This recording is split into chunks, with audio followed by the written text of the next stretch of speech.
Doctor Saurabh Agarwal, PhD इन वास्तुशास्त्र, भूमि ऊर्जा एवं वास्तु विशेषज्ञ, जो आपको वास्तु के हर पैमाने पर देते हैं एक सटीक राय, जैसे रेसिडेंशियल वास्तु कंसल्टेशन, कमर्शियल और industrial vastu planning, plot selection and layout guidance, energy balancing and remedies, puja ghar and main entrance vastu. अधिक जानकारी के लिए कॉल करें इस नंबर पर। Office address Shri Ghanshyam Agrawal, Bata showroom, Hanuman Chowk, Balaghat.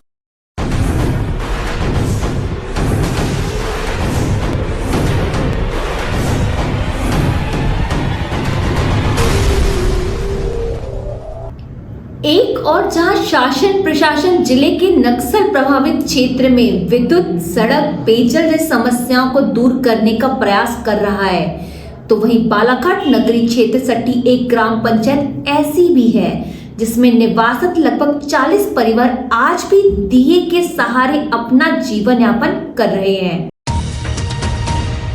जिला मुख्यालय से लगी ग्राम पंचायत कोस में आज भी 40 परिवार ऐसे हैं जिन्होंने बिजली नहीं देखी है। यहाँ निवासित ग्रामीणों ने अपनी समस्या के समाधान के सीएम हेल्पलाइन से लेकर कलेक्टर तक से गुहार लगा चुके, लेकिन स्थिति इनकी जस की तस बनी हुई है।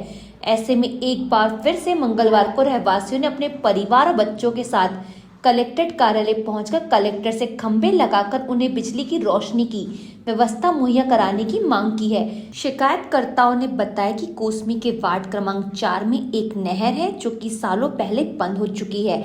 इस नहर के आसपास ही 40 वर्ष पूर्व से 40 परिवार अपने अपने झोपड़ी नुमा मकान बनाकर रह रहे हैं और तब से विद्युत की व्यवस्था किए जाने के लिए प्रयास कर रहे हैं, लेकिन उम्मीद की किरण कोई भी दिखाई नहीं दे रही है, क्योंकि लंबे संघर्ष के बाद 2017 में विद्युत विभाग ने उनके रहवासी क्षेत्र में विद्युत पोल लगाने का काम शुरू किया था, जिससे उम्मीद भी जागी थी। लेकिन किसी ने ये कहकर शिकायत कर दी कि यहाँ अवैध कॉलोनी को बसाया जा रहा है, जिसके बाद महज 5 विद्युत पोल लगाने के बाद विद्युत करंट के काम को ही बंद कर दिया गया है।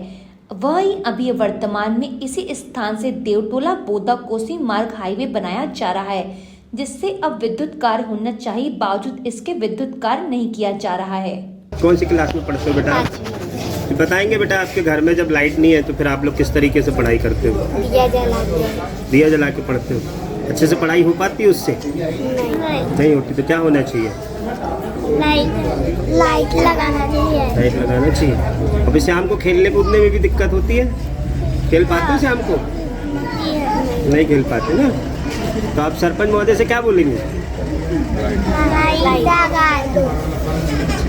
ग्राम कोसमी की निवासी महिला धनेश्वर पंद्रे ने बताया कि उनके वार्ड में विद्युत खंभे और बिजली न होने से उनका जीवन बहुत ही कठिन दौर से गुजर रहा है। महंगाई के दौर में मिट्टी का तेल न मिलने के चलते 120 रुपए से लेकर 130 व 140 रुपए तक का खाने का तेल, जो कि बड़ी मुश्किल से खाने के लिए खरीद पाते हैं, उससे ही शाम होते ही चिमनी जलाना पड़ता है, तब कहीं जाकर रात का कुछ काम कर पाते हैं।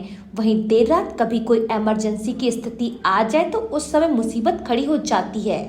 हम लोग 15-20 साल हो गए वहाँ रह रहे हैं, न वहाँ लाइट है, न पानी की सुविधा है, न लाइट की सुविधा है।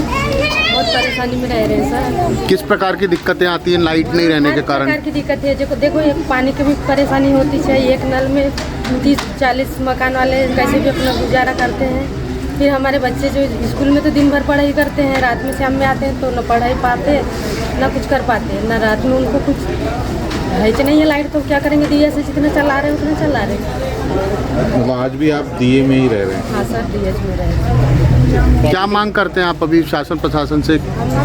पानी की, लाइट की मांग करते हैं बस हम शासन से, और कोई चीज़ की मांग नहीं करते। अभी तो केरोसिन नहीं मिलता, तो दिया किस चीज़ का जलाते? खाने का तेल का दिया, मोमबत्ती जलाते। किसी के घर मोमबत्ती जलाते, किसी के घर में दिया जलता है। टार्च से भी जलाते हैं। टार्च से कोई चालू करता है, अभी इमरजेंसी टार्च है तो थोड़ी देर के लिए चालू कर लेते हैं। अच्छा, आपके हाथों में मोबाइल भी दिख रहे हैं, इसको चार्ज मोबाइल कैसे चार्ज करते हैं आप लोग?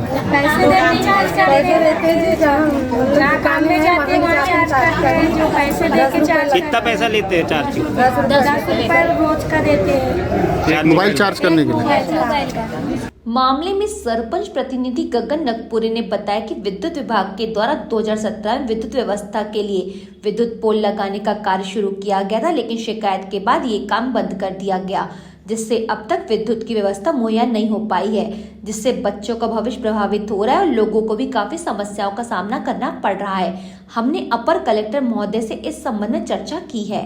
इस परिवार को आज की वर्तमान तक न ही विद्युत की व्यवस्था मिल पा रही है, न ही नल जल व्यवस्था की लाभ मिल पा रहा है। बाकी सभी के राशन कार्ड है, वोटर आईडी है, सभी यहाँ के स्थायी निवासी बन चुके हैं। ये वर्तमान में जो बाईपास अभी निकला है, देवटोला बोदा मार्ग और कोसमी मार्ग, यह पहले बंद नहर था जहाँ दोनों अगल बगल बस चुके थे।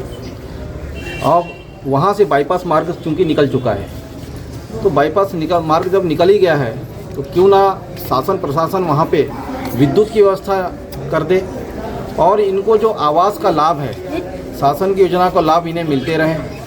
नल जल की जो व्यवस्था है, पाइपलाइन डलाकर भी नल जल की व्यवस्था वहाँ मिलनी चाहिए। और पहली प्राथमिकता मेरी पहली प्राथमिकता है बच्चों को भविष्य के देखते हुए, क्योंकि बच्चे आजकल पढ़ाई लिखाई में इनको बहुत समस्या जाती है। सबसे मेन मेरा है कि शिक्षा इनको कब मिल पाएगी, जब इनको अच्छी लाइट वहाँ पर प्रकाश मिल सके। तो मैं आज इसी उद्देश्य से यहाँ पे आया हूँ कि इन्हें सबसे पहले विद्युत की व्यवस्था मिल पाए, जिसके लिए हमने कलेक्टर महोदय को आज ज्ञापन दिया है, पत्र दिया है।